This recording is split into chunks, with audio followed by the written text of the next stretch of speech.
All right, we're recording. We're sitting here talking to Mark Zepp. Good to be here. We call him Big again. Mark. Anybody that's met Mark knows why he's called Big Mark. Yeah. We joke. Andrew's like a small dude. And the first thing I say to Mark whenever he meets him, I say, Andrew says he could kick your ass. How tall are you, Mark? Yeah, at 6'8", 300, I'm hard to miss, I guess. You know? That's what I told him. He's like, well, how will we know? I'm like, you'll know. Don't even worry about you that. You just look in the room and go. Look for the biggest teddy bear in the room. Like he's actually a nice guy, but if he wanted to put on a mean persona, put on some tats. So we got those new tats. Dude, we need to get him a neck tat from the W tattoos. Oh, we got tattoos made this trip for the kids. So we're over here in Wisconsin. We got Mark Zepp. Mark's wearing a Garmin shirt. You work at Garmin? Yes, sir. Yep. How long have you been at Garmin? Gosh, it's been probably a dozen years. It's really a longer story in that I came to Garmin through the Tri-tronics acquisition. Okay. That was like 2011? Yeah. Mm-hmm. Like right before the Alpha. Right. So, yeah. Can you talk about like the Alpha Tri-tronics? What can you tell us about that whole? I mean, that was an interesting time for Garmin because they come up with a product launch, and it was an interesting time for Tri-tronics as well. What made the acquisition so nice and smooth? Tri-tronics had been working on a tracking system as well at that time, and we had all the stim figured out real well, but we didn't have mapping. And at first, when we were talking about the product, it would basically be like the Alpha 10 is now, where you have an arrow giving you distance and direction. Right. And Sport Dog came out first. You I see Mark over here going, we're going. Yeah. And I remember talking to Sport Dog, and I was like, if you don't have mapping, don't do it. And they would take my call I was a nobody to them. They were like, who is this guy? And the Tech 1 came out, and I'm like, whoever the poor soul that answered the 1-800 number, I'm like, really, I'm a big deal. You should know. Don't do it without mapping. You got to have mapping. I said, just wait, because I heard a rumor, and of course they released it without mapping, and that product, I don't even know if they're still around. I mean, I every time we sold a Sport Dog, I'd call the person. I'd be like, do you really want this thing? Like, I'm telling you, I'd rather. You're going to send it back to me. And I think we sold maybe 3 or 4 of them. Yeah. Every freaking one of them came back to us and went to a Garmin. And I was like, I tried to tell them in the beginning, I'm like, you're making a mistake. So good for Tri-tronics for not making that mistake, okay? Yeah, I love hearing stories like this anyway. No, so it was, and at that time, Jerry Gonda, who was the owner of Tri-tronics, he was older. He had some health issues. He'd been in it since 1968. Yeah. And I think Garmin started to come around and talk to all the companies about what's it going to take for, to get stim into the Astro product. And of course, Tri-tronics already had that side of it figured out. It was done. Yeah. You got years and years worth of work. I don't know if you were the leader, but I know I went through like Innotech collar. I went through a bunch of crappy shot collar training systems. Try not to use a politically correct word here. And e-collars. And what really sucked is I couldn't afford them in the first place. And so you'd buy this $100 system, $150 Innotech system or whatever, and then it wouldn't work, past, I mean, as far as I could throw a rock or a stick, you get a long enough stick to work the same as that shot collar did. But you were committed. Once you got the handheld and stuff, you felt like I lost the collar or lost the handheld. I felt committed to that system. So I probably spent, $500 in buying a system I didn't like because I didn't want to start over. And when I finally started over with Tri-tronics, it was like, you bought it once and you were done. Yeah. It's like I tell people, it's like my grandpappy always said, you buy the best, you only cry once. Yeah, exactly. That's the truth. I use that a lot with people. It's like, yeah, it's more money up front sometimes, but you're way better off to spend good money once than bad money twice. Yeah. I mean, so anyways, I interrupt you, but you got on Tri-tronics. They were reputable. They were kind of I don't know about market share stuff. I was pretty new to them, so I didn't know the. Yeah, they were the Cadillac of the Mhm. industry. Yeah, I Okay. mean their products were higher, but they certainly were known for superior quality Right. and rough and tough stuff. And so, what were you doing at Tri-tronics? I was in sales there, and of course we had lots of the big box accounts and lots of smaller accounts. And I was a little bit of my extension of the days at when I was at Wick Outdoor Works, Mhm. and so I didn't travel as when I was with Tri-tronics. I didn't travel to as many events, dog events, as I did at Wick's. We But definitely want to touch on that because you yeah, worked at Wix, yeah, and I know. So that's a segment I want to get into on that a little more detail. I'm not Yep, finished yep.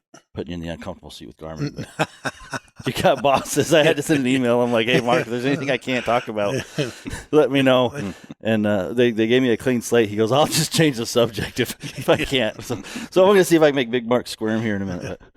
But we'll talk about the Alpha 300. I'm kidding. Yeah. I'm kidding. But I do. We'll talk about how was that. Yeah. If anybody hasn't listened to us and knows our April Fool's video, Oh my gosh. you were at Garmin for that. Oh yeah, yeah. You weren't I didn't know you then. Correct. I had a different sales rep. Well, I had dealers calling me, and I'm in the industry. I'm pretty well known as shooting it straight to folks, Right. and so I had dealers calling me. I can't believe that you wouldn't tell us about this product. I've known you forever, and you've really let us down. I'm like, dude, what's today? That buddy guy's full of crap. I'm like, it's April 1st, right? They go, yeah, what's April 1st?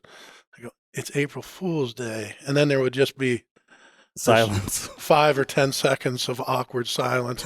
Well, you shouldn't let him do that. I'm like, They didn't let me do that. How fast did your phone ring, buddy? Oh, our phones turn on at 7:30. Right. I mean, I'm talking 7:30 and 20 seconds. The phone's ringing in his Garmin. I'm Yeah. like, okay, I don't know how this phone, because I remember it was a night before we had the video going, and we edited that video down so much. It was going to Sure. be like a 15-minute video, and we're like, oh, it's got to be funny. So I kept cutting it down, and just trying to get it at a tempo, because I'm not a comedian. So, you know what I mean? Like somebody who does that would know what they're doing, but I just knew I would watch other funny videos and I try to mimic it. And you get Jimmy and I remember thinking, I'm like, I don't know what's going to happen with Garmin on this. And I kind of wanted to, I was scared. I was like, I want to ask about it, but I'm afraid they'll say no. And if they say no and then I do it. And so I finally was like, F it. We're going to just ask for forgiveness. And we pushed the button and we launched it. We didn't let anybody know about it. Yeah, that was good stuff. I didn't expect it to go that fast. Yeah. my phone was blown because I wasn't with you at that No. time. My phone was blown up like W's got it. I'm like, God dang it. He got us again. Like, But I always say the brilliant part of that, not to encourage other companies to do stuff like this to you guys, because it's not. let's it's make Mark's funny job hard. once, maybe not funny the second time. The brilliance of that, which I didn't expect, was it made my relationship with Garmin better because people knew me, and you know what I mean. Even like Steve Snell, you know what I mean. Like we're buddies now. We can laugh about it. He was like, oh, who the hell was this putty guy? And, Steve Snell owns Gun Dog Supply. Yeah, so, yeah. And He's been on our podcast. Yeah. We had a good one with him. So that part of it, I'll pick up the phone, to Garmin and place an order, and our rep our inside guy wasn't available, so it'd be somebody else. Like, I watched your video; it was cool. So you had a relationship. That's Sure. that was the best part about that whole thing. And the other part was it brought us attention on the Alpha 200 for years. It was that hit the ground at 100 miles an hour. I think you guys launched the 200 or the 100 when in 2012 or 2011. I want to say. And then it must have been a year after that is when I did the Alpha 200, and I was just kind of jumping in line to get some top. And we had people pissed off that they couldn't buy it for $4.01, 4/1, which is the date. Yeah, they didn't get it. Anyways, no, it went right over people's heads. I got a phone call like right before the 200 launched, actually, Like that many years later, we were still getting phone calls. Oh, I saw this 200 Trackmaster, whatever. And it's like, that's an old video. Yeah. That's The only uncomfortable part of the whole thing, Mark, was as it got closer to the real launch. You know, It 'cause came up, right. It started, it refested created its itself. whole new life again, right? Yeah, and I'm like, this is because I knew by then it was a 200, and I felt like I should have got some licensing deal for that name. I came up with that name, Mark. You tell your bosses that I'm still waiting for my check. just put the W dogs for the icons. Yeah. Anyways, so that was a fun time. But it got uncomfortable right before the 200 launch because it showed back up, and I'm like, this is cool, but I'm kind of uncomfortable now because now people are looking at me. Garmin's like, hey, that was funny like 6 years ago. It's not as funny now. Not funny now. But anyways, that was good. I want to finish up with Garmin here. We were joking about 300. We don't know anything about 300. To this day, I didn't know anything about 200 when we did it. But whenever I first found out that I was transitioning to you're going to be my account manager or whatever they call them, I was fighting against it. I was like, I don't want Mark. I didn't know you. I'd never talked to you. I was just like, I don't want Mark. And the reason for that was because I was like, I want somebody who fights, because when these new products come out, I mean, I would hate your job. Like, I really would hate. You deal with all the dog guys, right? Right. I do only dog. And so when some new product comes out, TT15Xs, for example, everybody's like, I want, as many as you can get me. Why did he get 100 and I only got 5? Exactly. Yeah, right. Because you got to play this game. And even before, allocation of a new product is like a game. It's tough. I don't. I've got bosses that do that. I can tell you they do a great job. It's a very fair process. I got to look at it a few times because I thought, certainly, you're in sales, so you always want all of your guys on the same selling page. a lot, Yeah. And but really, there was nothing that I would have done differently when I looked at it. When you look at the numbers, who's got what on order, and gosh, just lots of other factors. It was always, and to this day, I don't have any problems with it at all. It's a very fair process. It was hard in the beginning. It still is now, because like this year for 15Xs, for example, just talking about the allocation of 15Xs, because you'll give us a heads up like, hey, we got these coming in. How many do you want? And we got to sit there and go, okay, how many can we sell? How many can we, how good's the product going to be? How much money do we got? And then you guys kind of screwed us. Not you guys, but COVID really screwed It's a up the supply different chain. time. I mean, the world's a different place than it was 2 years ago with all these things. Yeah. So I mean, it's not just Garmin, it's just everybody and everything as far as finding enough parts and pieces to build things. And it used to be a thing where sometimes when you were talking about inventory and product that it would change weekly and then day to day, but it's hourly. Yeah. I mean, things that you think that we've got quite a bit of inventory coming in, and then some irrelevant part or piece. Sure, something throws a wrench in it. I mean, it doesn't take it doesn't take much, and the next thing you know, the lead time on something goes from a week to 12 weeks or something like that. And what's 3 months? I can't do the math. Yeah. Is that 12 weeks? 12 weeks? Okay, well, I can tell you our mini collars they're on the 12-week side. Yeah, I mean, we're just filling orders from November. So it's and not only it's not only Garmin. I mean, I don't care if you're in the boat business or it's not even industry specific. The RV business or. I had a buddy because we were getting these Kydeck holsters made for the 200s, and the guy, he told me, I'll have them all January, and I didn't even listen to that, but I was just like, oh, cool. We ordered 150 or 200. I don't know what we ordered, but we got half the order. Like, Sure. and he's like, I can't believe they're doing that. I'm like, dude, everything is freaking labor, trying to get employees and labor. And I mean, everything's messed up. And the hard part to wrap that back with allocation was we had to allocate 15 X collars back in, I don't know if it was January, December. I don't know when it was, but it was like, hey, this is coming.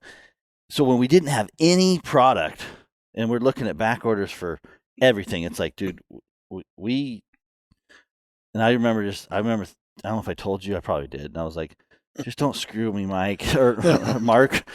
Like, don't drop all this stuff before the 15Xs. And you guys did that. You dropped everything. I mean, we're getting my American Express card. I joke, we call it Hank is my American Express card. And Hank has leg days, and you guys haven't let up on his legs one day for a while. It's like, well, it's different time. Now that our production is decent right now. Mm-hmm. I think it just changes how you folks do business as well. Yeah. Where, in years past, we'd order a week or two worth of stuff. Right, worth of stuff, and we always had it. We could always ship it.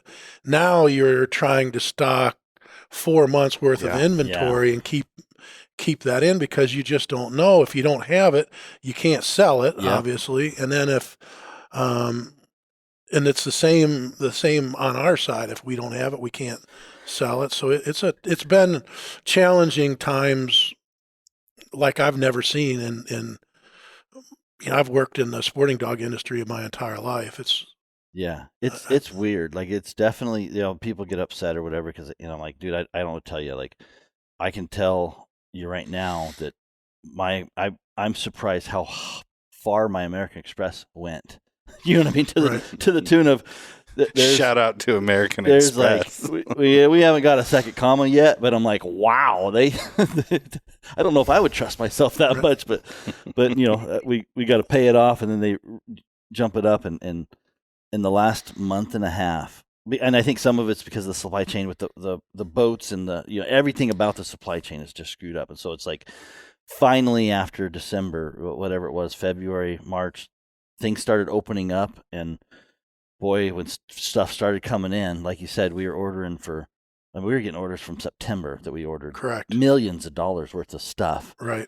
And it just all starts lining up, and boy, you hammered my card before the 15Xs. But he's just making it rain. Unfortunately, a lot of that stuff is coming at the time when you really don't need it. Hunting season's over. Our slowest time of the year, like May and June. But you can't say no and not take it. So, he's like choking down. Just like, give me more.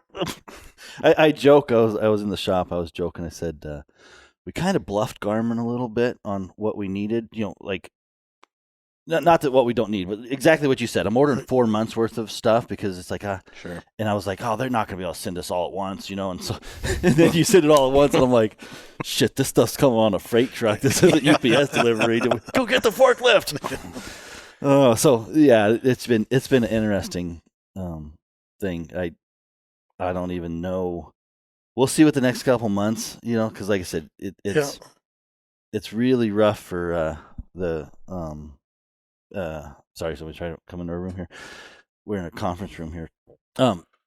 But I think it's gonna work out good. I wonder sometimes those little guys, you know what I mean? Like, there's no way I would have survived this. Oh, I think it's been tough. It's been tough for everybody, but certainly the smaller guys. Yeah. You go 3 months without product. You don't have anything to sell during your busy season. That's rough. That makes for tough times. Yeah. Well, and you make decisions. I mean, as that little guy who's glad I was not in that boat when all this hit, I'm glad I'm where I'm at, because it's like you're scrambling. You're trying to feed a family. You're trying to make deals, and then you're minimizing profits. I mean, it's a compounding snowball of things working and against it affects so much more than. Even the regional hunts or kind of national events, you just see a lot of dealers not attending those things. Not only do they not have Garmin products, but, it's boots, it's chaps, dog collars, and all those things. They're having a problem getting, and they just feel like, well, we can make as much staying at home as we can out there on the road. Yeah.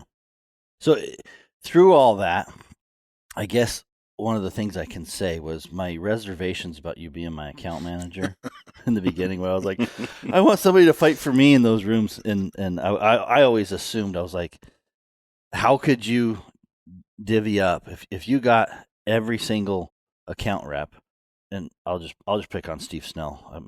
We're friends now, but you know what I mean.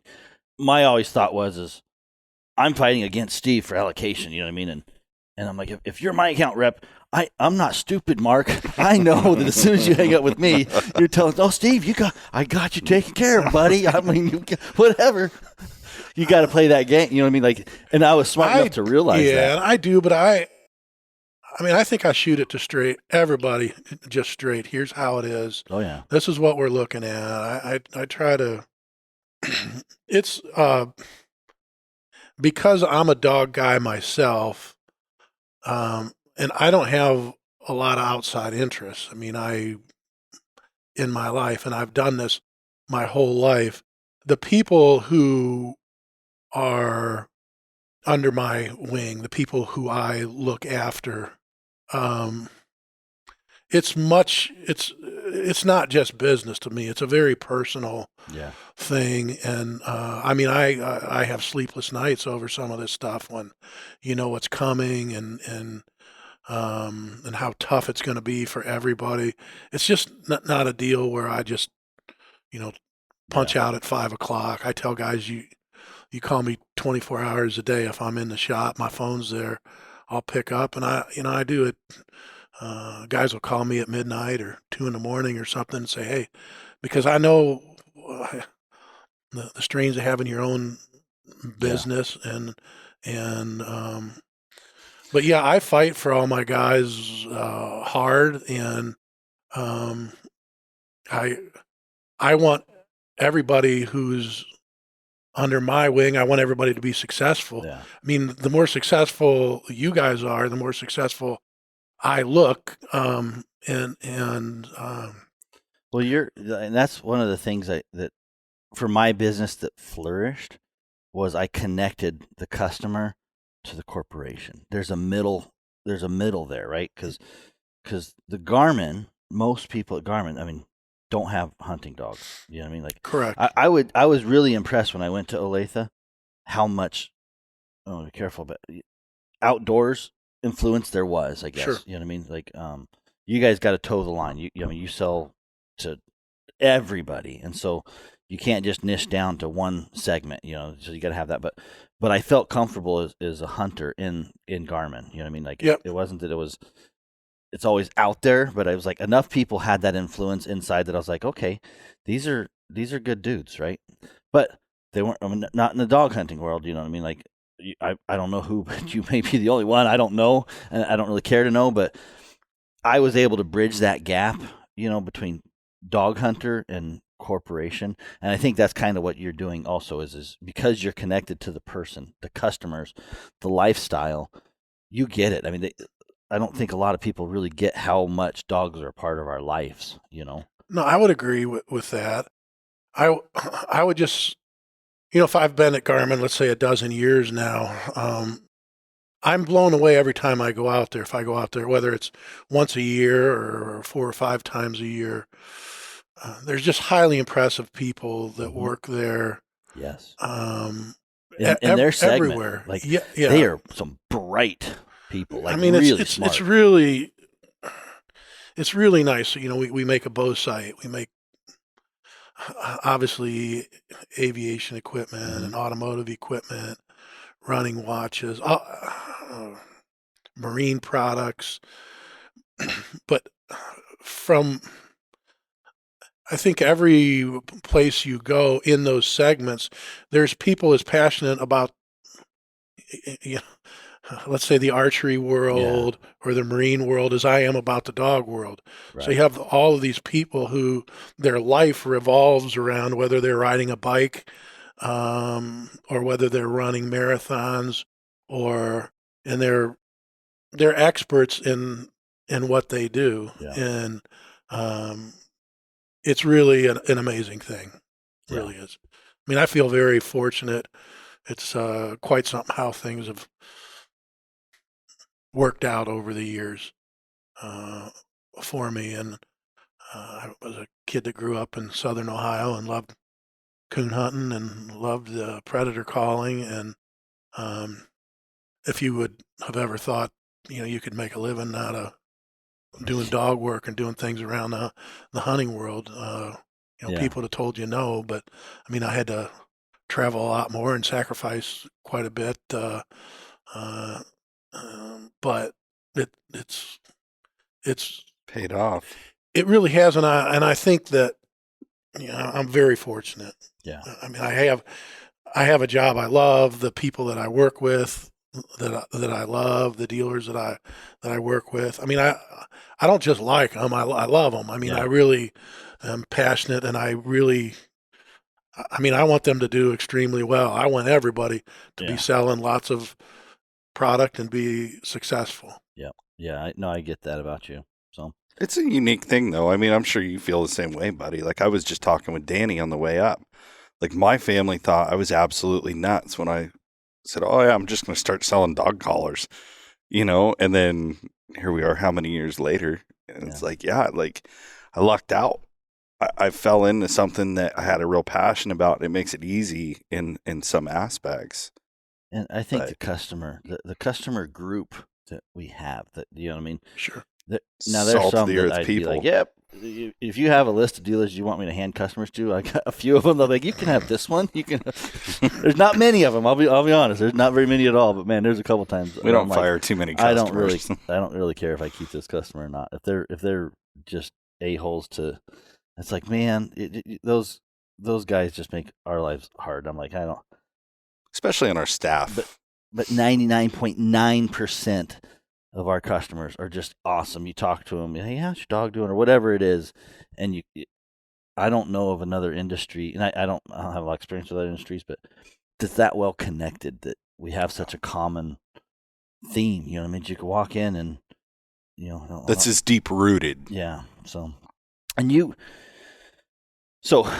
anything else on Garmin? Well, I didn't want to make a podcast about Garmin. No, that's fine. It's supposed to be a 5-minute deal, and now we're at 27 minutes. This is how this rolls, Mark. No comment on the 300. No comment. No comment. All right. The 400. So anyways, let's talk about, so I want to touch about Tri-tronics, and I want to touch about Wicks Sure. Outdoor. So some of the new guys may not even know what Wicks Outdoor is, but we'll have a lot. Because it was a catalog. Yeah. But we have a lot of customers that probably, they remember Wicks, and I was one of them. That's where I bought all my hound supplies before W. And so I want to talk about those two things. But Tri-tronics, how did you get started in Tri-tronics? What was that, before or after Wicks? It was after. We should. Okay. I think it makes more sense to start at Wicks, and that, when I was 12, 13, 14 years old, I would write John letters about dog training advice. Did he have his book out? He did not at that point. Okay. Yeah, so this was before that. How did you know about him? In Outdoor Life, there was used to be a little ad for Full Cry magazine. Yeah. Subscribe to the Full Cry magazine about coon hunting. And so my grandfather always got Outdoor Life, and so I sent the money in whatever the subscription was at that time. And John had a column in there, question and answer on training. So that was my first introduction to John Wick and Linda Wick, and they were just making chaps at the time. You were writing notes, like stamp, like no email or not anything. email. And I still have like Facebook Messenger. There was none of that. It was just. I still have a bunch of those letters, oh, really? And from lots of my childhood heroes back then, which were all dog guys, we're all coon hunters. Right. Some guys grow up and their heroes are football players or baseball players. Mine were coon hunters, and I'd have stud dog ads taped up all over my bedroom, and just thought, and and then when I ended up going to Wicks, and you meet all these people who were your heroes and eventually become friends with them and that kind of, it's just, you can't even make it up. But going to work for John, let's see, I was out of college at that point, and I had bought his book, and then I graduated from college, and I took a job with What was your degree? biology. I tried to get into vet school for a couple of years, just wasn't smart enough. I don't know if I wasn't smart, and I just couldn't handle school. I hated every second of school. Whether it was, I just really didn't like school, and I Right. just wanted to be. We don't talk about it. I wanted to be coon hunting. I just, I don't want to talk about it. Yeah. I just, and so I got out of college, and my first job was with Vigortone Ag Products, and I'd been there a couple months, and I got I was living in Michigan, in the thumb of Michigan, and calling people from ads that hound ads from Michigan and going coon hunting with them at night. But I subscribed to Coonhound Bloodlines, and which I had on and off for several years. And there was a half-page help wanted ad in there from Wick Outdoor Works, and they had just built their new building and were expanding. And How big a building? I want to say it was it 60 by 250 or 40 by? This is big. Wow. This is a Big building. place, yeah. It's a big place. And so before that, they just kind of run it out of their garage. Was that manufacturing? They Yeah. were doing the manufacturing in the same building. Right. And so I wrote John, and I didn't hear back from he and Linda, and well, I guess I did hear back from them from that initial request, and then Then when I followed up, and I didn't hear back from him, and I just kept calling him. And calling him and calling. I said, "I'm your guy. I'm your, And At some point, I can tell you, I'm gonna wear him get down. a chance. Wear him I'm like, down. and I just wore him out. I guess really was the truth, and for me, it would have been like, Wick was like the Bon Jovi of coon hunting, and then I'm suddenly, able to go in and You're a roadie. play. Yeah. Yeah. You know what I'm saying? Or be, his right-hand guy. And it was a dream come true. All of that. I mean, that was such a special time in my life, and I was single. I traveled a lot. I went to every major beagle, coon dog, bird dog event, some retriever events, and it was kind of a 10-day-a-week job. I tell folks, and it really wasn't because they were, they would say, hey, you should take this day off. I just didn't, growing up on a farm, you had a really good work ethic. My dad was like, hey, there's no days off here, man. Yeah. No. Like, you're just going to work. So I was used to that. It wasn't anything like me working. I think the first year and a half, I mean, like literally every day of the week I worked, and I It had was maybe exciting like for you too, week. probably. So It was great. I mean, it wasn't like, it's really kind of like my job now. It's not really work. I mean, when you love what you do, right. and you can be a part of something that you really love. I mean, I think that's the key to life, really. Having to go into guys that have to go into a factory job and they hate every second of it. I've been really fortunate in that the jobs that I've had, I've loved it. There's times, obviously, that any of it gets old, but I've been super fortunate that way. Yeah. When about were you? Do you know about what years you worked at Wicks? I want to say 88 to 98, roughly. Yeah. 80. Yeah, I mean that would be Yeah. yeah. So It was about a 10-year stretch, and yeah. and So what about Wix? If you look, because I always say if Wix was around, they'd be a key player. Like if they would have pivoted, if they would have got online, if they would have yeah, it was changed their right business before all that model. was going on. You were right The there in the internet beginning. was new, but I think But that 96, 95, that's when things yeah. really started. And you think they just weren't, they didn't want to, they just were too busy. I mean, there's a ton of reasons probably why, but what do you think being in that, that mindset that they didn't make the transition? Why are they not around today? Well, in that time frame when I left Wix, I took 2 years off, Mm-hmm. and I really kind of lived out of my van, hunted out west, predator calling coyotes. Started my first DVD in that process, the first of 4 that we did.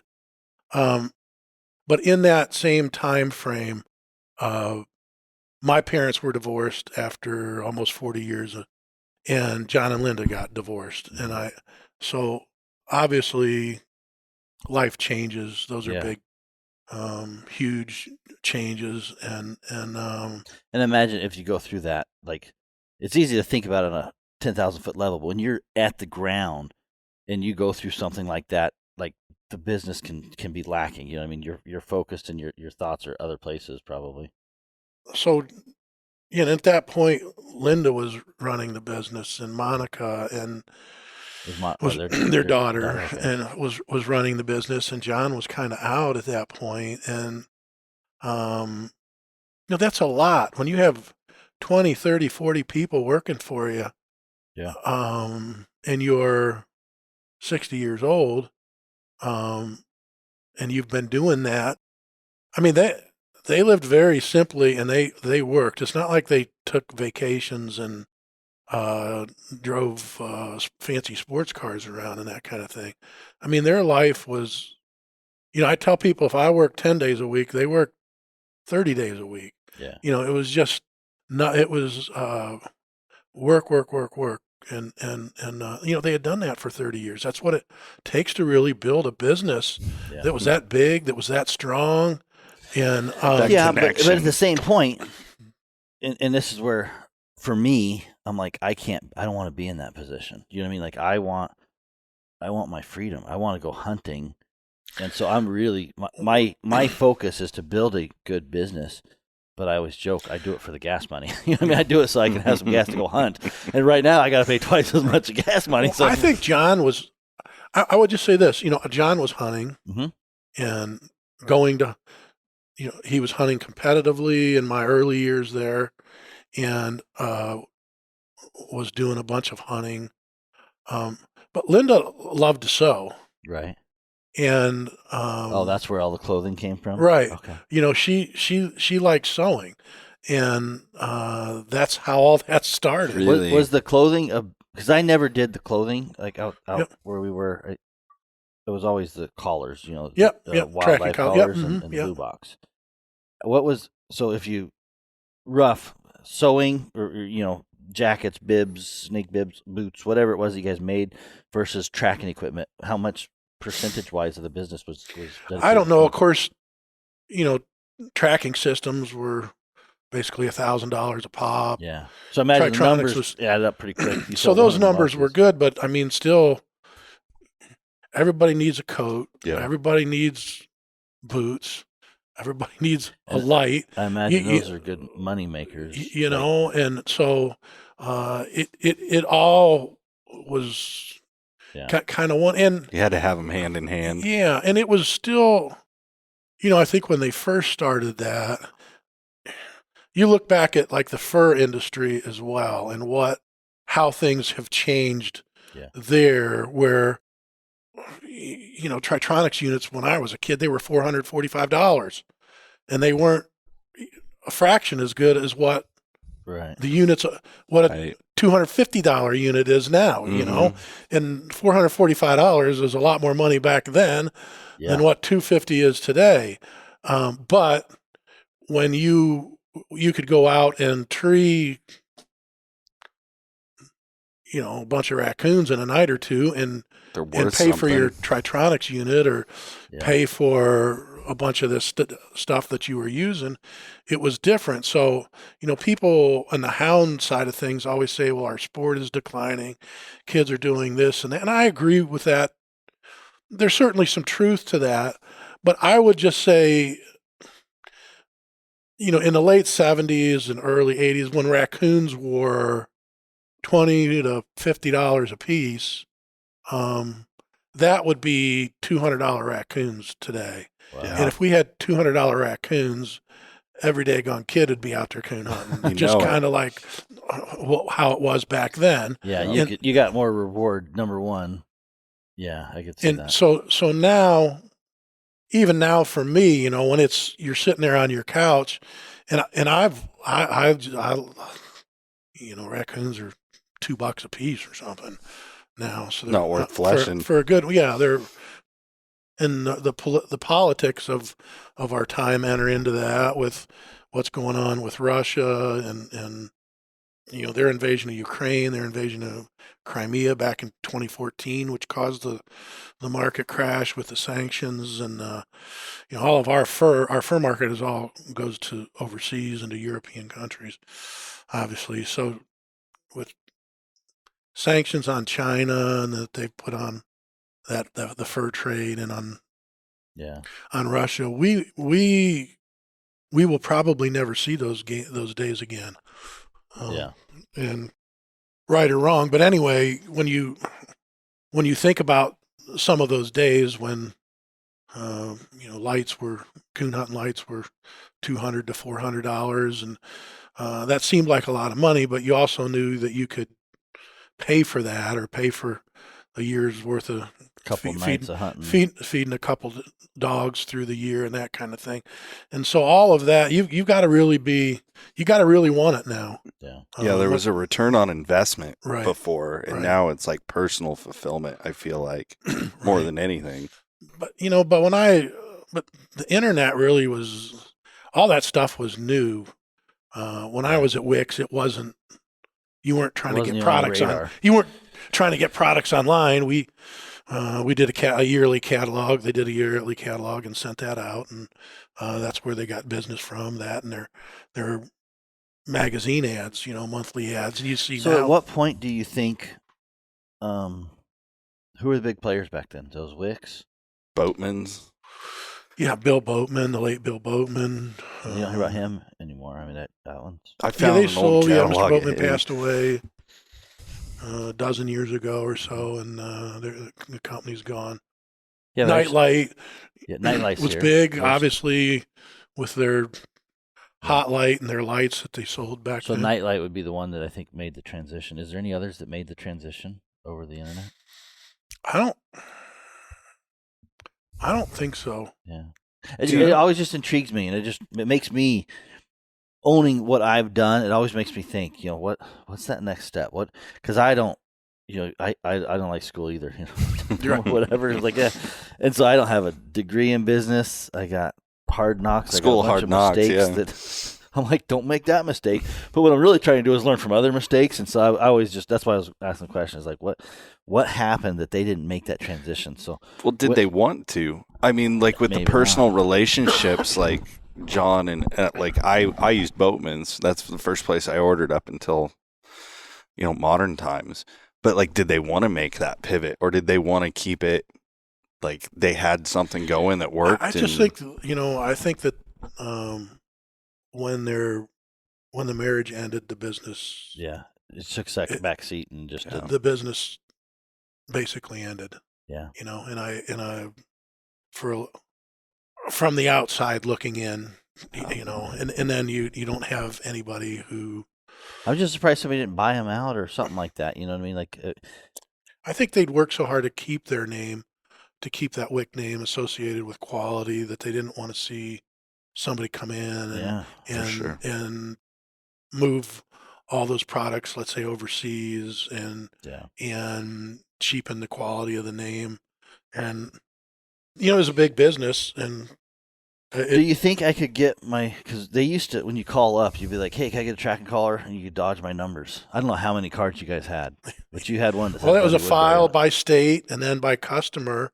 And so it was by state first? Yep. And then we would keep, on a little index card where all of the collar numbers written down, 217, whatever. Right. So we had all those numbers written down. So Who do you think do you think that they're around?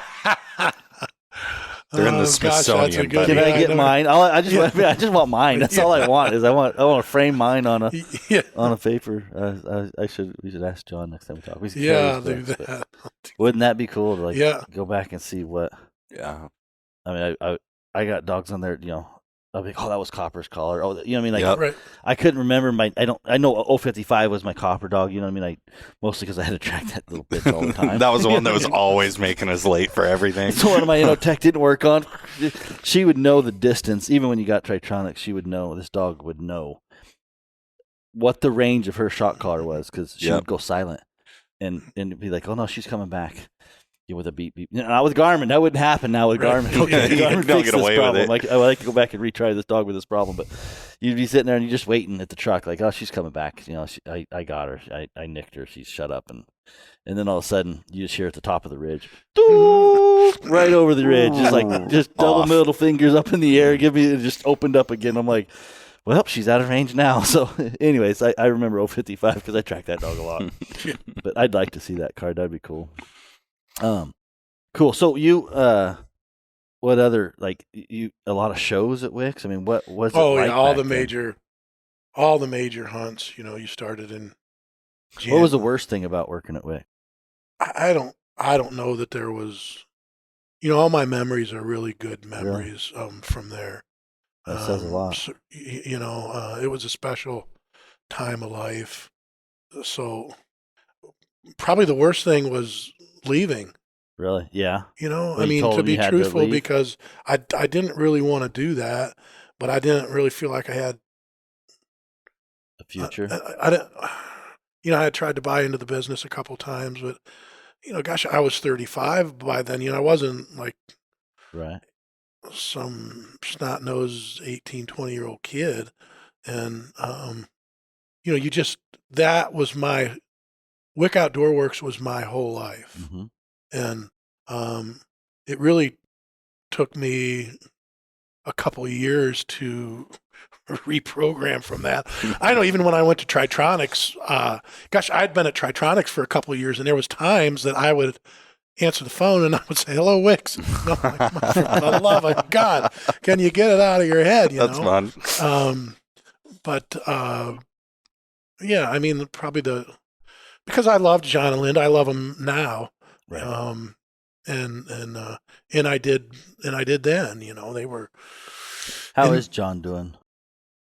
John had had a stroke 5 years ago or so.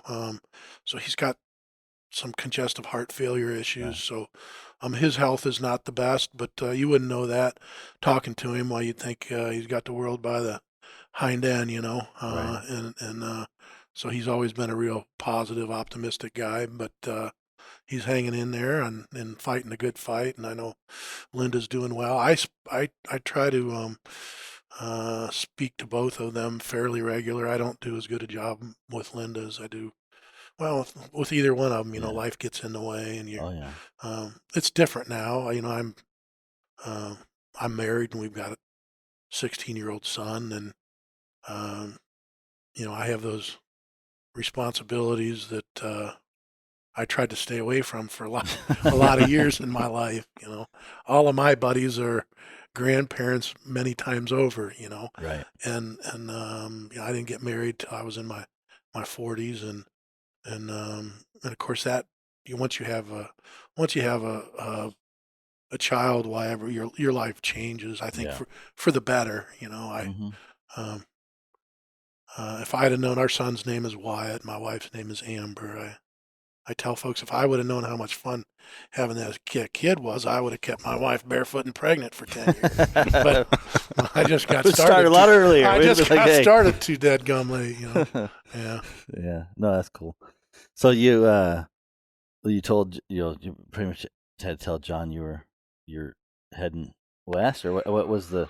I just we had just come to agreement that the show circuit started at Grand American in January, and it was really there was a lot of hound events and beagle events until the first week of May, which was Black and Tan Days. Now there was some breed events after that, but it got warm, and it was summertime, and you didn't sell much. But I just asked for a leave of absence. I just felt like that was probably, and I just needed some time to figure out what I wanted to do. Yeah. Did you think just personally you just looked in at your future or something? You're getting at an age where you're like, man. Well, that's it. Yeah. I mean, absolutely. Yeah. I just felt like, hey, it's time. I can't So just if you would have bought in, you think your life would have been different? You would have made that transition? Yeah, but I absolutely. I mean, it would have, but I mean, I think that was not God's plan. Yeah, no. All right. I mean, all of these things happen. All of these things happen for a reason. I think anybody can look at their life and pick 100 things of, if I would have done this, my life would have been different. I mean, I never wanted to leave Warsaw, Ohio. We had a 1,000-acre farm in the best whitetail deer county in the state. I loved it there. But this coon hunting thing was a big deal to me. We always talk about the fact that sometimes you can go back to like a dog. If you go back through your dogs, sometimes you can find that one.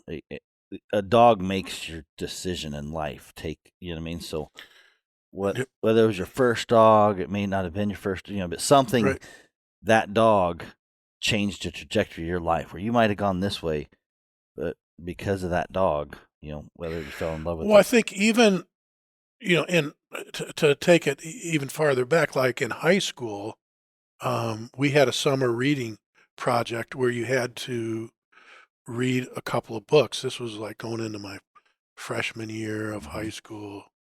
And I always liked the outdoors. And, there was like 50 books on there to read, but one of them was Where the Red Fern Grows, which I thought was just about trees. I go, well, at least this will be something about the nature, I mean, I had no idea what it was about. And so just reading that book changed my life. Yeah. I mean, my grandparents had a 40-acre farm in Wellington, Ohio, so I fished and I trapped, and one of the guys around there had some hounds, Jerry Brzee, and I was always fascinated by that. But once, even by that, reading that book, it just totally changed my life. Yeah. So you can go back to that. You go through the cycle in that book where he gets them. You know what I mean? Like, and you don't realize that cycle's a long freaking time. Right. Yeah, like, you can read it so quick, but it's like, oh yeah, you go through this step and that step. It's like on page 2, they're already working on this stage, and it's like, dude, that takes months. Yeah, go back and read it now, and it's like a whole different perspective. Read like one sentence and then wait a couple days. Read the next sentence and wait a couple days. That's how slow this stuff goes sometimes. Yeah, it's so it's crazy. Just all of those things. Had I stayed in Missouri, of course, my life. If I had stayed in Ohio, my life would have been different. Had I stayed in Missouri, my life would have been different. Yeah. But it was when I went to Tri-tronics. So when you left Wicks, you take a couple years off to hunt? I took a couple of years off. It was almost to deprogram. I always, when I grew up, I always coon hunted till it snowed. And then when it snowed and got so cold you couldn't coon hunt, I started predator calling, fox calling. And of course, back then red fox were $70, $80 a piece. That was, you just felt like you'd won the lottery. And so that was a big passion of mine. When I went to Missouri, I continued with that. There was coyotes out there. That was the first time I'd been in real coyote country. And You know, when your passion becomes what you do for a living, it changes things also. Yeah. And I was so involved in the sport of coon hunting, and so it was like predator calling was my kind of getaway It was your then. And vacation. so yeah, I had I bought the van that I traveled with What kind of at van? Wick's. In a trailer that was What at kind of van Wick's. was it? It was a Ford Oh man. 350, just a Econoline. yeah. We Had had a big one. 460 in it. Yo man. Just tin walls. I had that thing, taped up. I'm gonna tell you a Carpet story. squares. Yeah, I want to hear about van stories, but we had one of those for elk camp, and it was yellow school bus, yellow, ugly son of a bitch. Anyways, there's a old fella named Mike Ellsworth up there. We were elk hunting, and it snowed like 10 inches that night. So there's like 4 of us crammed in that thing sleeping. One got the whole, the step. We shoved as much jackets and stuff in there to fill the step up. Anyways, it had a loose starter wire right on the solenoid, and so in the morning to start it up, you had to go. Someone had to climb underneath it and wiggle the wire while somebody keyed it on. So my dad, he is underneath that. We're talking 8-inch professional. He's underneath the wiggling the wire, and I'm at the ignition. Okay, trying to start it, and here comes Mike Ellsworth buying an old Land Cruiser, and he goes, "God damn, them are some cold camp sons of bitches. They're sleeping underneath the van." And so our elk camp name is Cold Camp from that day forward. He's like, "You guys are called Cold Camp." That's funny. So anyway, that's why I was asking about the van. I can relate, man. The sleeping in that thing. Well, I didn't do it for 2 years. Yeah, Though. 2 It was like a years. 2 week And a then, week. the crazy thing was, I was telling you at breakfast, was just, when I was in Montana and Wyoming, like in the afternoon or early evening, I'd be coming back from hunting. I would just pull up to a high school and take a shower. Just walk in there and just, you just think of how much our lives have changed since then. You don't get away with that now. Yeah, I mean, They look at you funny. You can't even get into a school without 10 forms of ID and Especially with a big. What color van was it? it was I don't know, a tan. Tan, yeah, with It's the a tan free van candy on the side of it. Dude, they'd be like, Oh, "Who is this?" You'd be all over every TV show, every Facebook page. It says, "You know this guy." Has your van there? yeah, license those were plates. all. It was a great couple of years doing that. But when I tell folks, when I got done doing that, I didn't care if I called another coyote in my life either. I've always been kind of a monomaniac, so whatever I'm doing, I'm like all in. And doing it. But I got to study and learn from some really top coyote guys, top coyote callers, and like I said, I began filming my first coyote calling video then, and it was a great time. That was a great time, and then from there, I went to Tri-tronics, and it was funny. I had been to Tri-tronics maybe 3 months or so, and they sent me to a course in town because I knew all about dogs and I knew all about all the dealers, but I didn't know how to run a computer like Outlook or Word or any of that. So they sent me to School. Computer for Dummies class. yeah, and across town. And the first day in there that I was in there, I saw this gal in there, and that was 6'1" and really pretty, and I talked to her a little bit, and Come out of the van, hey baby. well, See my van. It's funny in that she would tell me years later that she and her girlfriend and one of her girlfriends watched me walk out of that place, and they said, he did not just get into that van. Damn it! But Damn it! He presented himself so good. Yeah. And then But yeah, it was funny in that I just knew when I met her and I had a couple phone conversations, I told my buddies after that, I said, I met this girl and I'm going to marry her. They were like, what? Like, have you even gone out? I'm like, no, You've been on the mountain too I'm long, like- Mark. I'm like, yeah. And I was, like 42 or something. And it wasn't like I was some starstruck kid, but I was, Yeah. I met my wife there and I thought, I just knew, but some of my buddies that I traveled with, you're going to what? Have you lost your mind? I go, I'm just telling you. I just know. And so I'm selling the van. yeah. Yeah, she couldn't wait. We got married and she couldn't wait for me to get rid of that thing, I want to tell you. But, Oh man. So it was like 2 years. Did you love predator calling? yeah. And then how did you get a job at Tri-tronics?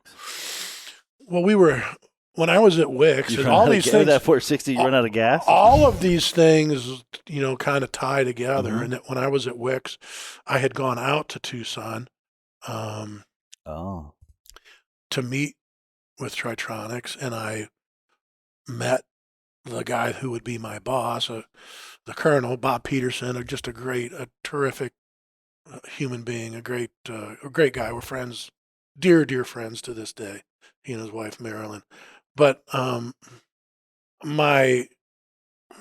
what's the best way? My parents had gotten divorced. My parents had retired to Arizona. They had gotten divorced. I had told my mom I would help her through all that. It was a month or two of court work, and Right. I went down to Tucson.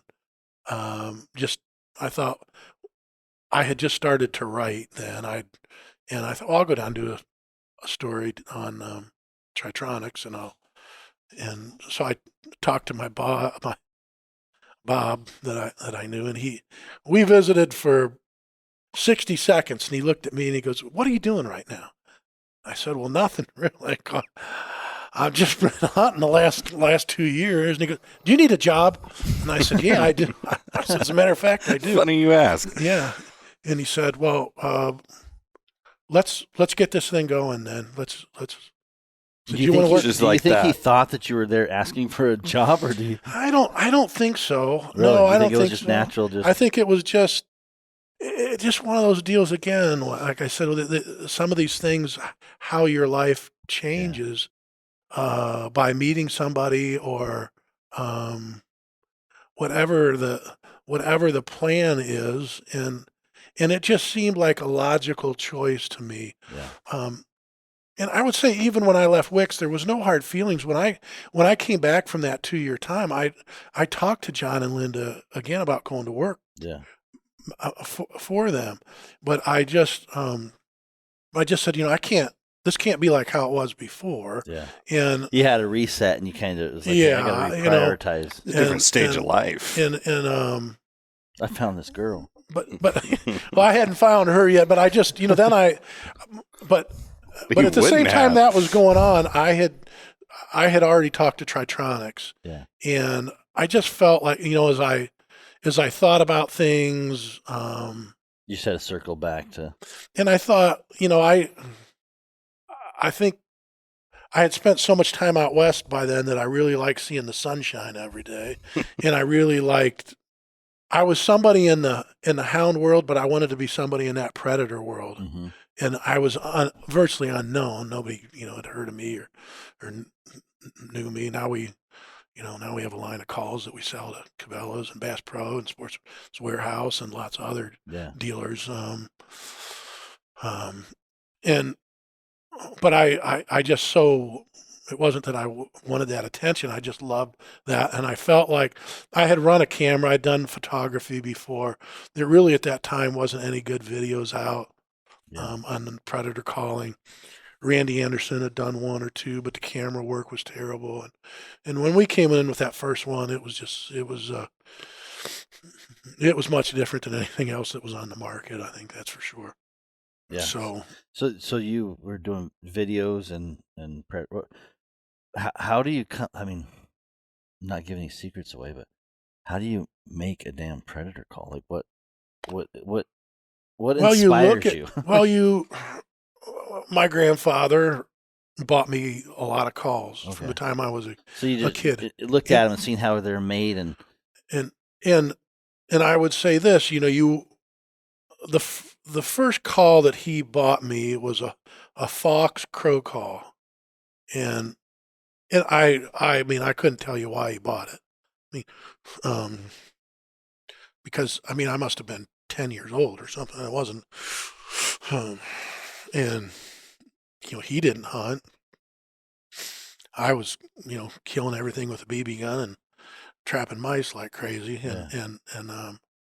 but he bought that crow call, and I took it out of the box, and I sat on his back porch, and I read the directions, and I started blowing that thing. And in a couple of minutes, there was 10 or 12 crows flying over the back. no, really, That's it's like, cool. get the gun. And I was like, this is the greatest thing I've ever seen in my life, So, that worked. Now, if those crows hadn't come, hell, you look at things. How many times after that you call and nothing comes? Nothing comes. You know what I'm saying? Patient. So, I mean, all of those. I just couldn't believe it. I was captivated and fascinated by that, and so you look at all these little twists and turns that you have in your life. So he bought me a lot of calls after that, and my folks, we were showing cattle out in Denver one year. I was a freshman in high school. I went out there, and there was one guy selling like coyote calls, a guy by the name of Major Boddicker. And again, I didn't know it then, but I mean, he's a famous guy in that world. And so I bought one of his calls, and the same thing. I went out, and the first time I used it, bang, I called a fox. And I just, and so all of those things just change your life, and you look at it. And then from there, I just, when I was in Arizona, I didn't know that I would ever get back to the Midwest. I didn't know what was in store for me, but the coon squallers were the first thing that I started selling then. Yeah. And because I knew a lot of the dealers, and so did you come up with Zepp's calls before Tri-tronics? No, while I was there. While you were there? Yeah, while I was there. Yeah, I had it had been something that I had been thinking of when I was living out of my van. Working out of your van. Yeah, and then it just felt like, gosh, I could probably. A lot of people know who I am in the dog world. Yeah. At the time, I thought, and coon squallers, and I thought, I'm going to have some of these made. I had them made down there in Tucson and machined, and really everything that I had, every penny that I had in my life was in kind of 3 grocery bags in these calls, because you're machining them, and it's expensive, and having them anodized, and I've got thousands of these things. And I remember I got up, and it was like 3:00 in the morning. My wife and I were not married then; we were engaged, and I was picking these things up and dropping them back in the bag, and picking them up and dropping them back in the bag. And my wife came out. She's like, "Mark, what are you doing?" And I looked at her. I said, "What happens if these don't sell?" Yeah. I was terrified. Like, this is it. This is it. I have thousands of dollars tied up into this. And what's going to happen? But that's how I feel about TT50X callers right now. Yeah. Just so you know, it's like, I got a pile of them. It's a little hard to run your fingers through them, but right, exactly. And so I had packaging made and all of those things to make everything look nice. And I went to Autumn Oaks, and I don't know, I took 200 of them or something like that. And, I was out of them in like an hour. Yeah. That's good. Because they looked good. The packaging was good.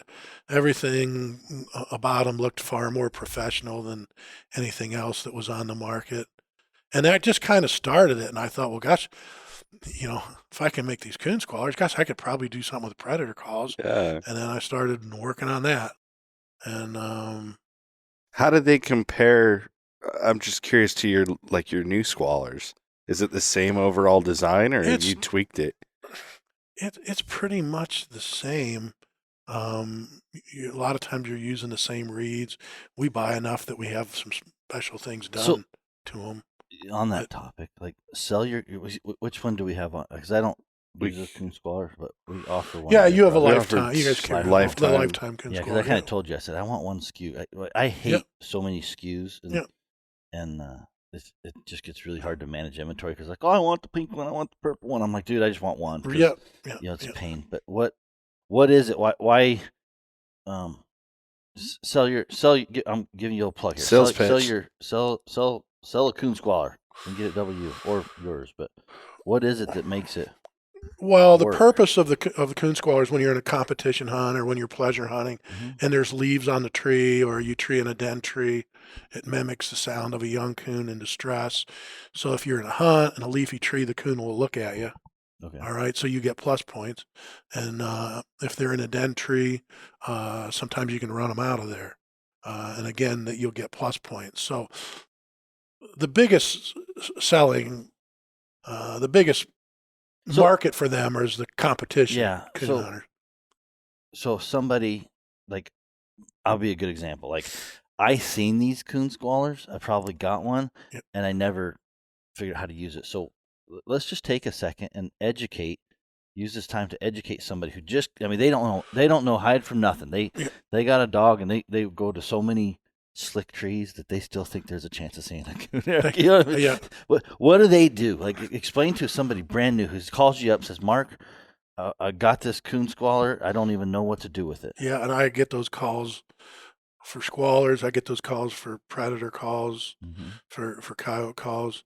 A lot of time, I always have some laying around the shop. And I mean, it's nice if you can flutter your tongue, if you can try to, when you're blowing into that, where you kind of, when you were a kid playing cops and robbers, like you're shooting a machine gun where you're going, or if you're trying to mimic a rattlesnake or something.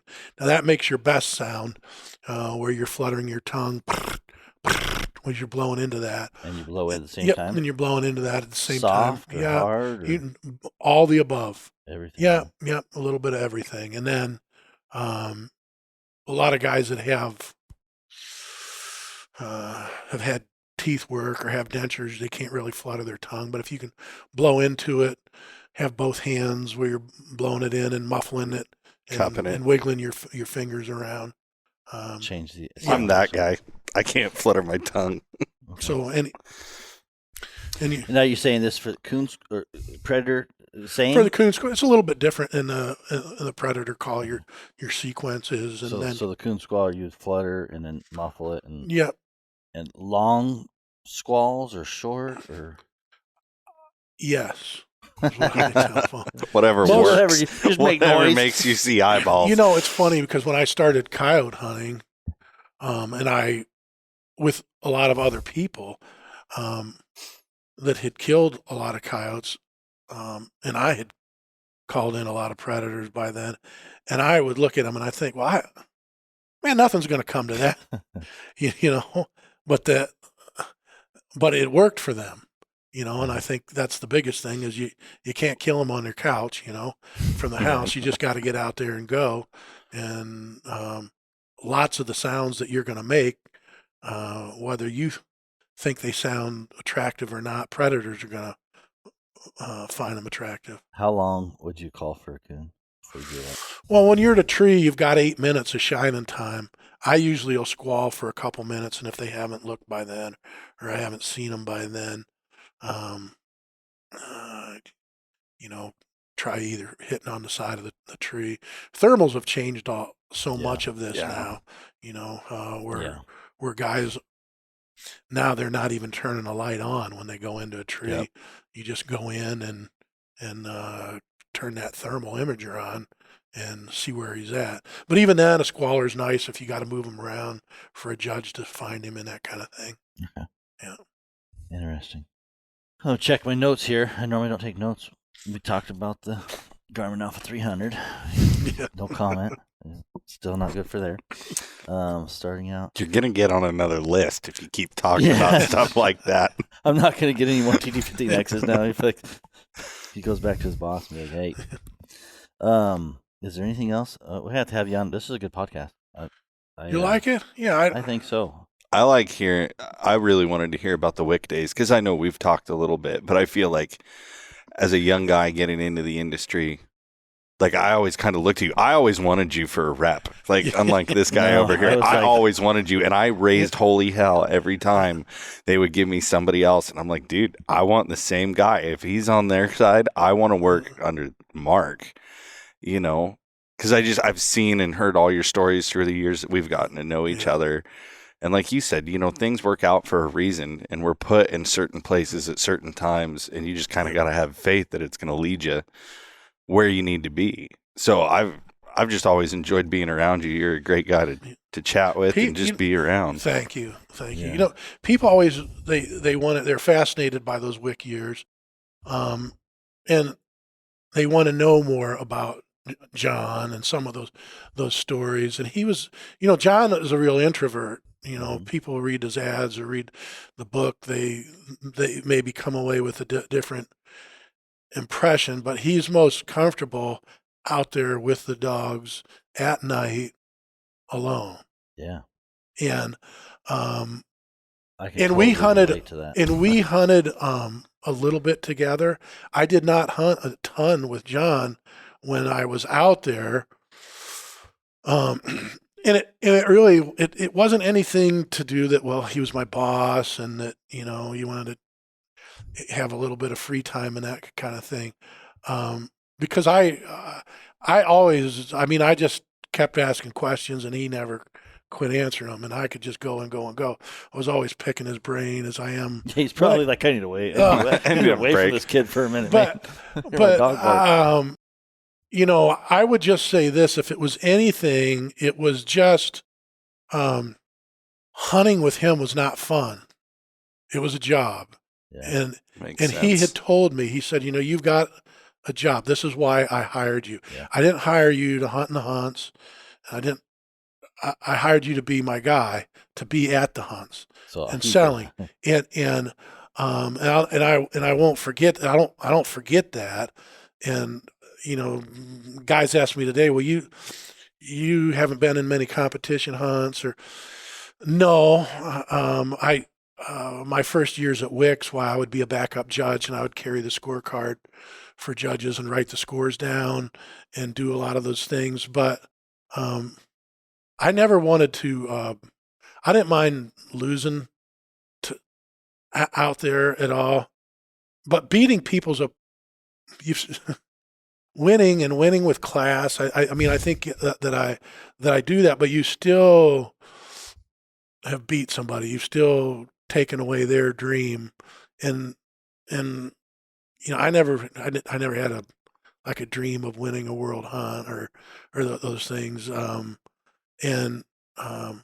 You know, when I hunted, I pleasure hunted, and I hunted a lot when I was in Missouri. But when you went with John, and a lot of guys would come out there and hunt with John, and I would always tell them, you know, they would come out to the front of the store, and I would just say, "How long are you here?" And I would just say, "Look, when you want to quit, just tell them you want to quit." Like, because you can fake this for a couple of nights with him, but after that you can't. Like, I see all these people coming here. I go, just trust me.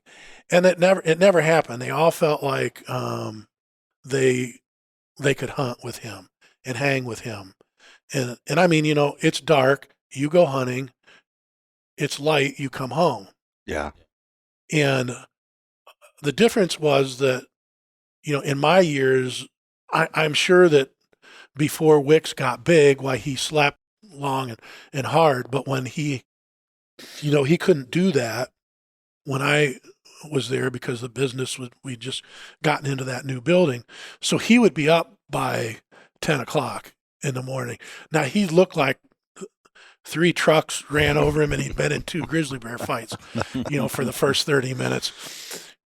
But he did that like night after night, and guys would come to hunt with him, and like the third day, you could just see they would come in, and I'm like, dude, just go back to Go back bed. home. Yeah. Like, just go back to bed for the day. Just tell them you just need to rest more. Yeah. I go, you can't hang with them. I go, I'm telling you. I ran 60 miles a week back then. I was like, in my 20s, and I had tons of energy and go. But you just he was a guy It's a that machine. that would just could function off of very little sleep and go and go and go, and you weren't just turning one dog loose.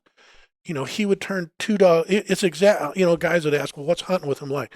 I said, just read his books. It's exactly like that. I go, you're going to turn two dogs loose in here. You're going to drive a couple miles down the road. You're going to turn two more in there. You're going to drive another little bit. You'll turn two more in there. Then you'll drive back and you'll get the first two. And they're like, what? I had my buddy from Ohio, Jay Dar, the first time he came out and hunted with me, and it was during season. And we did some of that, and he was like, what in the world are you doing? Where did you learn to hunt like this?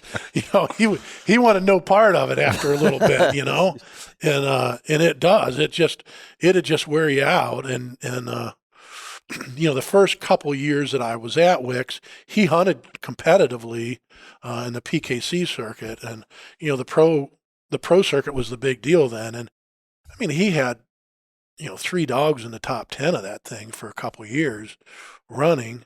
And, the first year when I was at Wicks, I went down to Louisiana with him, and we hunted down there and in this knee-deep cypress swamps for a week. It was just, I couldn't even believe it. It was a dream come true.